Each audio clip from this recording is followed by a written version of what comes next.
Hello student, आज हम पढ़ेंगे साइंस के अंदर हमारा जो 6 चैप्टर था जिसका नाम था जैव प्रक्रम, उसका आज पार्ट 3 पढ़ेंगे। इससे पहले हमने 2 पार्ट पढ़ लिए। 2 पार्ट के अंदर हमने पोषण पढ़ा था कि पोषण किस प्रकार से होता है पादपों के अंदर और मानव के अंदर। मानव के अंदर क्या पाया जाता है? पाचन तंत्र। फिर हमने पढ़ा था श्वसन तंत्र पढ़ा था। उसके बाद हमने पढ़ा था उत्सर्जन के लिए हमने एक तंत्र पढ़ा था। आज हम पढ़ेंगे वहन क्या होता है। माना हमने जब भोजन ग्रहण किया, वो भोजन ग्रहण करने के बाद हम क्या कर रहे थे? उसका पाचन कर रहे थे। वो पाचन कहाँ हो रहा था? उसका शुद्रांत के अंदर, और इसका अवशोषण हो रहा था। तो ये अवशोषण होने के बाद शरीर के विभिन्न भागों तक क्या किया जा रहा था? उसको पहुंचाया जा रहा था। अब सीधा तो शरीर के विभिन्न भागों तक नहीं पहुंचेगा, तो उसके लिए एक क्या पाया जाता है? एक तंत्र पाया जाता है जिसे हम बोलते हैं संवहन तंत्र, यानी कि वहन। रुधिर, भोजन, ऑक्सीजन तथा वज्र पदार्थों का हमारे शरीर के विभिन्न अंगों यानी कि कोशिका तक पहुंचाने का जो कार्य करता है उसे हम क्या कहते हैं? वहन या परिसंचरण कहते हैं। आप जैसे जानते हो कि हमारे शरीर में जैसे ऑक्सीजन हम ग्रहण कर रहे थे, श्वसन के दौरान हम ऑक्सीजन ग्रहण कर रहे थे। ऑक्सीजन ग्रहण करने के बाद वो कहाँ जा रही थी? कुपिका में। अगले वीडियो में मैंने आपको बताया था। फिर दोनों कुपिका के माध्यम से अब ये क्या हो रहा है कि शरीर के विभिन्न भागों तक क्या ऑक्सीजन को पहुंचाना, रक्त को, और भी जो वज्र पदार्थ है, जो वेस्ट पदार्थ है, उनको शरीर के विभिन्न भागों तक जो पहुंचाने का कार्य करता है उससे हम क्या कहते हैं? वहन करना। एक जगह से दूसरी जगह तक क्या कर रहा था? वो ले जाने का जो कार्य करता है उसे हम क्या कहते हैं? संवहन तंत्र। आज हम पढ़ेंगे मानव में संवहन तंत्र। मानव में संवहन तंत्र 2 तरीके से होता है। पहला होता है रक्त परिसंचरण तंत्र के द्वारा, और दूसरा होता है लसिका। रक्त परिसंचरण तंत्र, रक्त जैसे आपको पता है रक्त मतलब क्या होता है बच्चों? ब्लड। और ब्लड का परिसंचरण यानी कि एक जगह से दूसरी जगह तक कैसे पहुंचाया जाता है। तो इसके प्रमुख 3 अवयव होते हैं। पहला होता है रक्त यानी कि हमारा ब्लड। फिर होती है रक्त वाहिका। वाहिका का मतलब होता है पतली पतली नलिकाएं। और एक होता है हृदय। किस प्रकार से रक्त का परिसंचरण हमारे पूरे शरीर में होता है उसके लिए 3 प्रमुख क्या होते हैं? अवयव। हम एक उदाहरण लेंगे। माना कि हमारे पास क्या एक टंकी है। इस टंकी के अंदर क्या भरा हुआ है? पानी। और टंकी को क्या इस तरह से पाइपलाइन, और पाइपलाइन के बाद घरों के अंदर बहुत सारे क्या लगा दिए? नल लगा दिए। और यहाँ पर क्या है? एक मोटर है। तो बच्चों देखिए, यहाँ पर जो टंकी के अंदर पानी था, मान लीजिए ये हमारा क्या है? रक्त। हम उदाहरण से समझ रहे रक्त है। और यहाँ पर क्या दिखाई दे रही है आपको? ये नलिकाएं नजर आ रही है। तो ये नलिका माना हमारा क्या है? रक्त वाहिका। और ये जो हृदय है ये हमारा क्या है? मोटर। तो जैसे ही क्या कहते हैं मोटर को स्टार्ट करते तब क्या होता है? इन नलिकाओं के द्वारा क्या होता है? वाटर सब जगह पूरे घर में सप्लाई होता है। इसी प्रकार से जब हृदय का क्या होता है? पंपिंग होता है, पंप होता है। और पंप होने के बाद क्या होता है? इन वाहिकाओं के द्वारा पूरे शरीर के अंदर क्या होता है? रक्त का परिसंचरण होता है। तो आपको समझ में आया कि किस तरह से ये तीनों ही अवयव आपस में जुड़कर क्या कर रहे हैं? रक्त का परिसंचरण कर रहे हैं। इसके बारे में भी हम विस्तार से पढ़ेंगे कि हृदय जो पंपिंग का कार्य कैसे करता है और किस प्रकार से हमारी पूरे शरीर में क्या होता है? रक्त का परिवहन होता है। आगे रक्त जो होता है, जैसे कि आप लोगों ने 9 कक्षा में पढ़ा होगा कि रक्त के 2 अवयव होते हैं। एक होता है ठोस, एक होता है द्रवीय अवयव। ठोस के अंदर आपने पढ़ा है आरबीसी, डब्ल्यूबीसी और प्लेटलेट्स। आरबीसी जिसे हम बोलते हैं लाल रक्त कणिका। जैसे कल हमने पढ़ा था कि श्वसन वर्णक हीमोग्लोबिन। हीमोग्लोबिन क्या होता है? रक्त के साथ बंध बनाकर क्या कर रहा है? पूरे शरीर के अंदर क्या करता है? परिवहन करता है। ये हमने कल पढ़ा था। डब्ल्यूबीसी, ये डब्ल्यूबीसी श्वेत रक्त कणिका, ये क्या करती है? हमें रोगाणुओं से यानी कि जीवाणुओं से क्या करती है? मुक्त रखने का कार्य करती।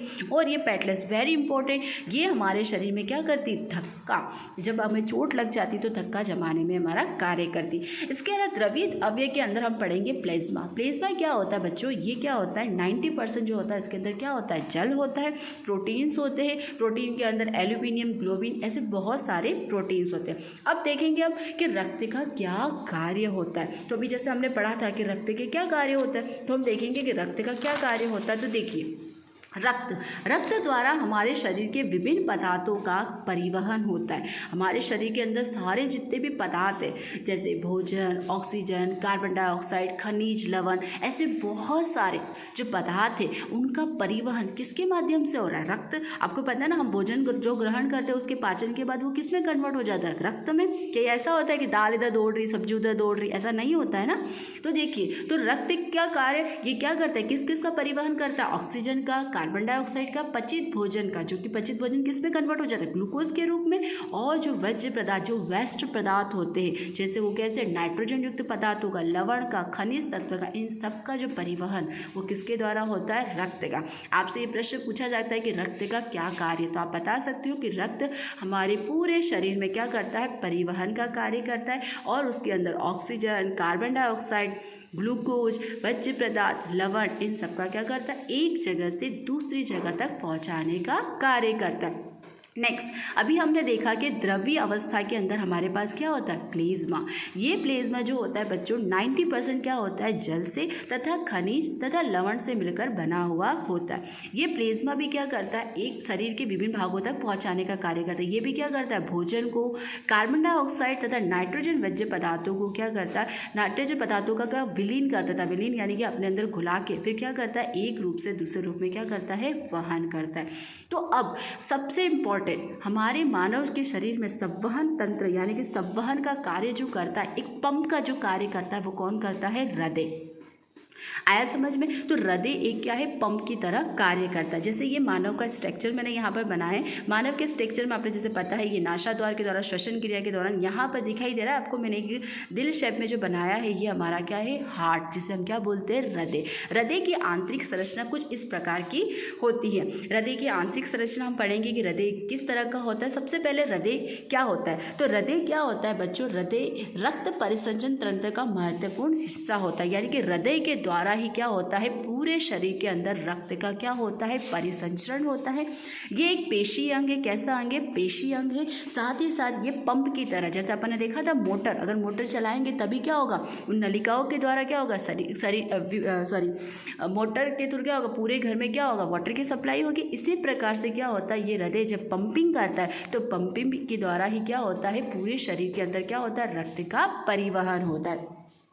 हृदय जो होता है वो हमारे शरीर के कौन से हिस्से की तरफ, बाएं, आपको पता है ना, लेफ्ट हैंड साइड जो होता है वो थोड़ा सा क्या होता है, अपने स्तर पे क्या होता है, झुका हुआ होता है। इसकी जो आकृति, अगर इसकी आकृति हम देखेंगे तो ये हमारी एक बंद मुट्ठी जो होती है, इस प्रकार की इसकी क्या होती है, आकृति होती है, किसकी, हृदय की। तो हम विस्तार से पढ़ेंगे कि हृदय किस प्रकार से कार्य करता है, किस तरह से पंपिंग करता है, और पंपिंग के थ्रू कैसे हमारे शरीर के विभिन्न भागों तक ऑक्सीजन, कार्बन डाइऑक्साइड और विभिन्न पदार्थों का संचरण कैसे होता है। तो आइए हम देखते हैं। देखिए ये स्ट्रक्चर आपको दिखाई दे रहा है, ये हमारे हृदय का स्ट्रक्चर है।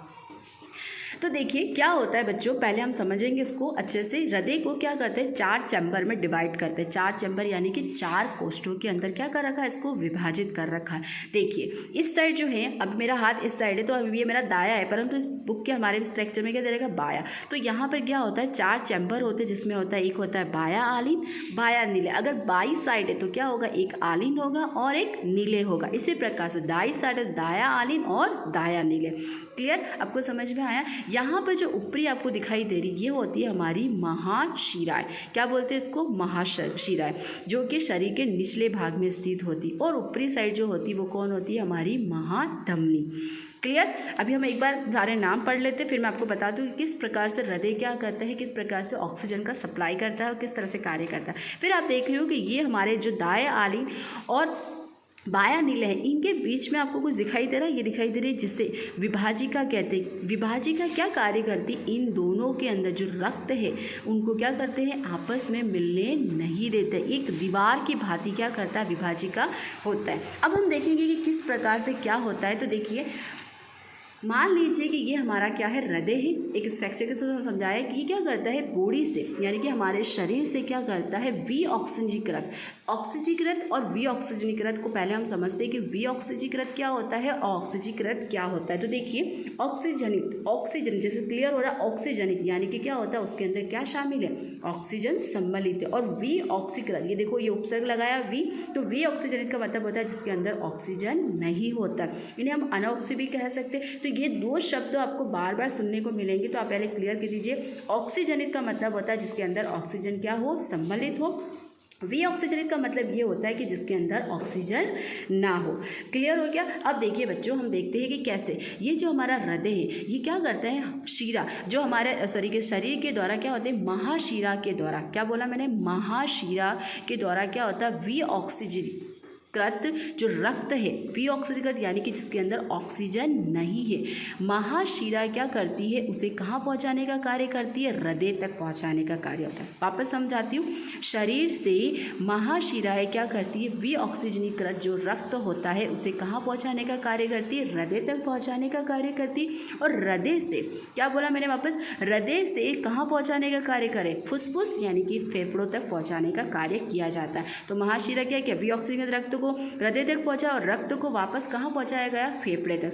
ये फेफड़े क्या करते बच्चों, उन्हें क्या करते, उसके अंदर क्या सम्मिलित करते, ऑक्सीजन। जैसे हमने पढ़ा था कि हमने जो श्वसन तंत्र पढ़ा था तो कुपिका में क्या था, ऑक्सीजन। तो जो विऑक्सीजनीकृत था उसके अंदर उस रक्त के अंदर उसने क्या मिला दिया, ऑक्सीजन को सम्मिलित कर दिया। क्लियर। और फुसफुस से होता हुआ यानी कि लंग से होता हुआ वापस जो रक्त था वो विऑक्सीकृत से क्या होगा, ऑक्सीकृत होकर कहाँ मिल गया, वापस हृदय में आ जाता है। क्लियर। फिर हृदय से होकर क्या होता है, महाधमनी, किसके द्वारा, महाधमनी के द्वारा क्या होता है, ऑक्सीजनित यानी कि जिसके अंदर ऑक्सीजन जनित जो है वो क्या करता है, शरीर के विभिन्न भागों तक, शरीर के क्या करते हैं, विभिन्न भागों तक पहुंचाया जाता है। तो आपको समझ में आया कि किस प्रकार से महाशिरा पहले हृदय तक लेके आ रही है, किसको, विऑक्सीजनित रक्त को, और फिर उस रक्त को कहाँ मिलाया जा रहा है, फेफड़े तक जा रहा है, और फेफड़े से होकर वापस उसको साफ करके उसके अंदर ऑक्सीजन मिलाकर क्या किया, महाधमनी के द्वारा क्या किया, शरीर के विभिन्न भागों तक पहुँचाया जाता है। तो आपको समझ में आया, उसको और हम अच्छे से समझते हैं स्ट्रक्चर से।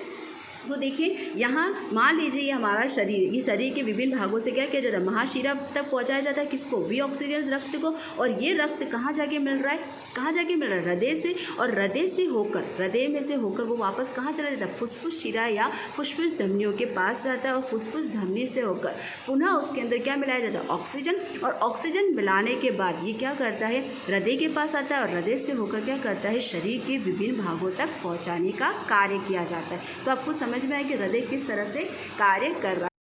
हृदय एक पेशी अंग है जो हमारी मुट्ठी का आकार का होता है, क्योंकि रुधिर को ऑक्सीजन व कार्बन डाइऑक्साइड दोनों का ही क्या करना पड़ता है, वहन करना पड़ता है। ऑक्सीजन प्रचुर रुधिर को कार्बन डाइऑक्साइड युक्त रुधिर से मिलने को रोकने के लिए हृदय के अंदर कई कोष्ठ होते हैं। मैंने अभी आपको बताया था कि हृदय के अंदर कितने कोष्ठ होते हैं, 4 कोष्ठ होते हैं। ये कार्बन डाइऑक्साइड और क्या, कार्बन डाइऑक्साइड प्रचुर रुधिर को कार्बन डाइऑक्साइड छोड़ने के लिए फुसफुस में जाना होता है तथा फुसफुस से वापस ऑक्सीजनित रुधिर को हृदय में लाना होता है। अभी मैंने आपको समझाया था कि शरीर से क्या होता है, जो विऑक्सीकृत जो है वो हृदय के पास जाता है, हृदय से होकर कहाँ जाता है, फुसफुस में। और फुसफुस से वापस क्या होता है, ऑक्सीजन सम्मिलित होकर पुनः कहाँ, हृदय में आता है। और हृदय से होकर क्या करता है, महाधमनी के द्वारा शरीर के विभिन्न भागों तक क्या होता है, रक्त का परिसंचरण होता है। वही बात आपकी बुक में दे रखी है। जहाँ फुसफुस से वापस ऑक्सीजनित रुधिर को हृदय में लाना होता है, और ये ऑक्सीजन प्रचुर रुधिर तब शरीर के शेष हिस्सों तक पंप किया जाता है। क्या किया जाता है, पंप के द्वारा क्या किया जाता है, पूरे शरीर के विभिन्न हिस्सों तक पहुंचाया जाता। हम इस प्रक्रम को विभिन्न चरणों से समझ सकते हैं। ऑक्सीजन प्रचुर रुधिर फुसफुस से हृदय के बाईं ओर स्थित कोष्ठ यानी कि बाएं आलिन में आता है। कहाँ आता है, सर्वप्रथम कहाँ आता है, बाएं आलिन में। जब वो क्या हो जाता है, विऑक्सीजन से क्या होता है, ऑक्सीजनित हो जाता है, तो वो कहाँ आता है, बाएं आलिन में आता है। इस रुधिर को एकत्रित करते समय बाएं आलिन क्या हो जाता है, शिथिल हो जाता है। शिथिल मतलब सिकुड़ जाता है। जब अगला कोष्ठ, देखो बच्चों यहाँ पर कुछ नज़र आ रहा है आपको, ये होते हैं वॉल्व होते हैं। ये वॉल्व क्या करते हैं, ये रुधिर को एक जगह से दूसरी जगह तक, माना कि दाया आलिन से दाएं नीले में जा रहे तो ये वॉल्व क्या हो जाते, खुल जाते। इसी प्रकार से बाएं आलिन से बाएं नीले में जाते तो ये वॉल्व क्या हो जाते, खुल जाते। क्लियर। तो बायां आलिन में आता है और इस रुधिर को क्या करते हैं, एकत्रित करते समय बायां आलिन क्या हो जाता है, शिथिल हो जाता है। जब अगला कोष्ठ बायां नीले फैलता है तो ये क्या हो जाता है, संकुचित। एक खुल रहा है तो एक क्या हो रहा है, संकुचित हो रहा है, जिससे रुधिर इसमें स्थानांतरित होता है। अपनी बारी जब पेशी बाएं नीले संकुचित होता है तब रुधिर शरीर में पंपित हो जाता है। ऊपर वाला दाया कोष दाया आलिन जब फैलता है जो शरीर में विऑक्सीजनीकृत रुधिर होता है, यानी कि हमारे शरीर का जो दाया हिस्सा है वो कैसा होता है, विऑक्सीजनित होता है, रुधिर होता है, जो कि शरीर से कहाँ पहुँचाया जाता है, महाशिरा के द्वारा कहाँ पहुँचाता है, हृदय में। और हृदय की कौन से सिरे की तरफ, दाएं आलिन और दाएं नीले की तरफ पहुंचाया जाता है। नीचे वाला संगत कोष दाया नीले फैल जाता है। यह रुधिर को दाएं नीले में स्थानांतरित कर देता है, जो रुधिर को ऑक्सीजनीकरण हेतु अपनी बारी पर फुसफुस में पंप कर देता है। और आलिन की अपेक्षा नीले की पेशी भित्ति क्या होती है, मोटी। इनकी जो पेशी भित्ति होती है, किसकी, नीले की बात करें, इनकी पेशी भित्ति कैसी होती है, मोटी होती है। क्योंकि जब संकुचित होते हैं तो इनकी भित्ति क्या होती है, मोटी होती है, इसलिए इनकी भित्ति कैसी पाई जाती है, मोटी पाई जाती है, क्योंकि नीले के पूरे शरीर में रुधिर को भेजने का कार्य करता है। इसकी भित्ति इसलिए मोटी होती है कि ये नीले जो है ये हमारे शरीर के विभिन्न भागों तक क्या पहुंचाने का कार्य करता है, रक्त को पहुंचाने का कार्य करता है। जब आलिन और नीले संकुचित होते हैं तो वॉल्व उल्टी दिशा में रुधिर प्रवाह को रोकने को सुनिश्चित करता है। ये वॉल्व क्या करता है, अगर ऊपर से नीचे की तरफ तो आने देगा परंतु नीचे से पुनः ऊपर की तरफ नहीं जाने देगा। अब बच्चों दो तरह का संचरण होता है, एक तो होता है एकल परिसंचरण और दूसरा होता है दोहरी परिसंचरण। तो हमारे जो मानव शरीर के अंदर कैसा परिसंचरण पाया जाता है, दोहरी परिसंचरण पाया जाता है। जैसे मैंने अभी आपको समझाया, ये हमारे शरीर की विभिन्न ऊतक है यानी कि टिश्यूज है। फुसफुस के अलावा शरीर के अंगों में कोशिका ये क्या होगी, महाशिरा से होती हुई, अभी मैंने आपको समझाया था विऑक्सीजनित करण जो होता है महाशिरा से होकर कहाँ जा रहे हैं, हृदय के पास, और हृदय से होकर हृदय से पुनः वो कहाँ जा रहा है, फुसफुस में, फुसफुस धमनी के द्वारा। और फुसफुस में क्या होता है, जो विऑक्सीजनित था यानी कि जिसके अंदर ऑक्सीजन शामिल नहीं था उसके अंदर क्या होगा, ऑक्सीजन मिलेगा, और ये वापस फुसफुस शिरा से होकर वापस कहाँ आया, हृदय में, और हृदय से होकर वापस क्या हुआ, शरीर की महाधमनी से होकर शरीर के विभिन्न अंगों तक पहुंचाने का कार्य। तो यहाँ से एक साइकिल चली यूं, फिर वापस ये पुनः वापस होगी। तो इस तरह से ये दोहरा साइकिल यानी कि दो साइकिल, दो चेन कंप्लीट हो रही, इससे इस परिसंचरण को हम क्या बोलते हैं, दोहरा परिसंचरण। आया समझ में आपको। अब हम पढ़ेंगे कि वाहिका, जैसे वाहिका, वाहिका मतलब क्या होता है बच्चों, बहुत सारी जो नलिकाएं होती है, ये नलिका क्या करती है, हमारे शरीर के विभिन्न भागों तक। तो धमनी में रुधिर वाहिका होती है जो रुधिर को हृदय से शरीर के विभिन्न अंगों तक ले जाती है। धमनी की भित्ति मोटी तथा कैसी होती है, लचीली होती है। अभी हमने पढ़ा था महाधमनी, धमनी और शिरा, दो तरह की वाहिकाएं होती है, एक होती है धमनी और एक होती है शिराएं। धमनी जो होती है उसकी भित्ति कैसी होती है, मोटी होती है और लचीली, क्योंकि रुधिर को हृदय से उच्च दाब से निकलता है। शिराएं विभिन्न अंगों से रुधिर एकत्रित करके वापस हृदय तक लेके आती है। उसमें मोटी भित्ति की आवश्यकता नहीं होती, यानी कि धमनी तो मोटी होती है परंतु हमारी जो शिराएं है वो मोटी नहीं होती, क्योंकि धमनी का कार्य क्या है, रुधिर को हृदय तक ले जाने का कार्य होता है। क्योंकि रुधिर से दाब होता है बल्कि उसमें रुधिर को एक ही दिशा में क्या करना पड़ता है, प्रवाहित करना पड़ता है।